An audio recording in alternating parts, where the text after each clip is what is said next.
What's up mga bro? So ayan, mayroon tayong lechon dito, no? So iluluto natin yan ng lechon paksiw. Okay, let's go!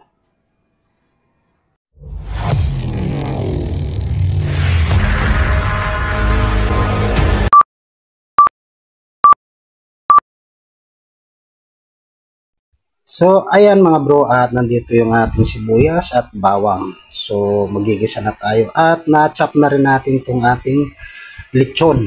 Ayan, yan ang ating luluto na lechon paksiw. So simulan na natin. Let's go! Ayos. So andito na yung kawali natin, no? Lalagyan natin ng mantika. Pero hindi pa masyadong mainit yan. Nagmamadali na si bro. At ilalagay na natin ang bawang. Ayan. So, pagkatapos ng bawang na yan, at isasabay na rin natin ang sibuyas. So, hindi pa masyadong mainit. No? So, isama na rin natin sibuyas para sabay na. Ayan. At ikiwal-kiwal lang natin, mga bro. Para na sa ganun ma-mix ano na siya. Natin pang isa. So, ayan mga bro, at medyo okay na. Nag-golden brown na rin yung ibang bawang. Ayan, lalagyan natin tong lechon. Nako, napakabango. Ito ang iluluto natin mga bro. At ikiwal-kiwal lang natin muna. Ayan. Ikiwal-kiwal natin. Igogo natin. Ayan. Mekos-mekos. Para yung pinanggisa natin mabalanse. Ayan. Okay. So, ilalagyan na rin natin siya ng tubig. Ayan. Okay, ito. Ilalagyan na natin siya ng tubig para mapakulan na natin ng konti. So, ayan mga bro, at medyo kumukulo na. So, ikiwal-kiwal na naman natin yan at naman balanse yung ano niya, ingredients niya. Para at lalagyan na rin natin ng pampalasa. Ayan. So lalagyan natin siya ng paminta. Yan ang dinurog na paminta o pino na paminta. Lalagyan na rin natin ng MSG. Ayan. Betchin kung tawagin. Ayan. Pampalasa. Tak tak tak. Ajinomoto. Ayan. So pakuluin lang natin yan mga bro, no? Para mabalansin na yung lasa niya. At maano natin. Ayun, dagdagan pa natin ng minagic na sarap. Ayan mga bro. So ayos. Pampalasa uli yan. So eto na mga bro. Ayan, nakakulo na. Naku, napakabango na mga bro. At nakakagutom na talaga. Ayan, ikiwal-kiwal na natin yan. Para na sa ganun mabalansi lahat ng lasa.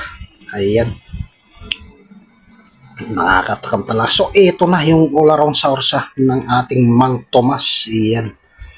So ayan, ilalagay na natin lahat yan. Wala nang ititira. At nang sa ganun ay napakasulit ang lasa. Ayan, mapaparaming kain na naman si bro nito.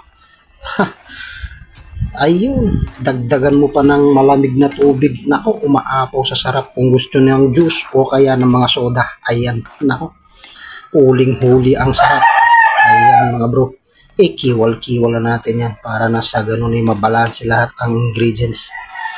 Ayan mga bro. So, ayos. Okay.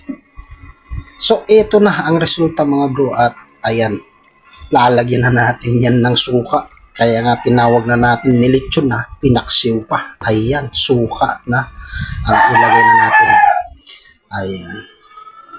Naku, napakasarap at napakabango. Ayan. Lagyan pa natin ng konting pampalasa. Siyempre, dagdagan lang natin ng konting asin at na magbalanse ang lasa niya. So, timplado na yan. Okay, eto na. Nakulo na mga bro.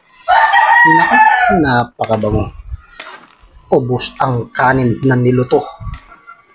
Naku, konting-konting kiwal na lang yan mga bro. At napakabango na. Alam na this. Ayan. Yari na naman ang kanin nito mga bro. Ayan. Nako, kiniwal-kiwal na ni bro. Malapit na sa katotohanan. Ayan. Siyempre, tikman na natin kung anong depekto ng kanyang lasa. Ayan. Kung naayon na ba sa katotohanan. Ayan, manapakalapit na mga bro. Ang bango. So ayan mga bro, nako, tapos na, yari na ang lahat. Ito na ang resulta. Ito na yung ating finished product mga bro.